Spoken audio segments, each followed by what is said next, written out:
More than a year after the murder of George Floyd ignited national protests over policing, USC on Wednesday unveiled recommendations to heighten scrutiny of campus safety officers after a broad review found troubling instances of racial profiling and a pervasive sense of two USCs, where not everyone was treated with equal fairness and respect. The report found that 31.7% of 1,050 stops by campus officers in 2019-20 involved black people, although they made up just 5% of students, 8% of staff, 3% of faculty and 12% of neighbors in the University Park area. Latinos were also disproportionately stopped in comparison with their presence on campus, the report found. When we analyzed the stops data, we flagged a huge problem, said Ange-Marie Hancock Alfaro, chair of the USC Political Science and International Relations Department, who helped lead the review.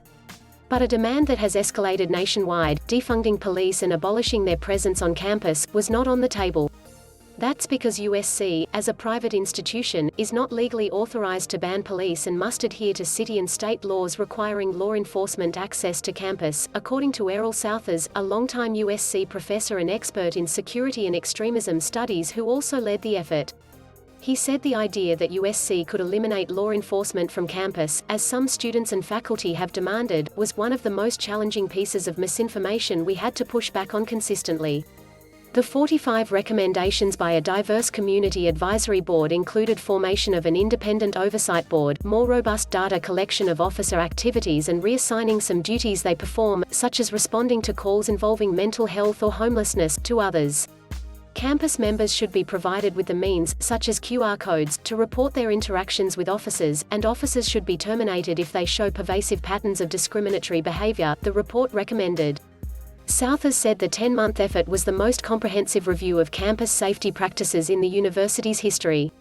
It was requested by USC President Carol L. Folt after Floyd's murder and the national protests over racism in policing practices. The board that led the effort was empowered by Folt to put everything on the table and report directly to her as they interviewed more than 700 students, faculty, staff, neighbors and current and former law enforcement members in what they called a co-design process, Southers said. In a letter to the campus community, Folt hailed the transformative ideas in the report and expressed excitement about implementing them in an effort to advance belonging and equity on our campuses. In the last several months, USC has rolled out a new anti-harassment policy, instituted diversity training for students, hired a chief inclusion and diversity officer and removed the name of Rufus B.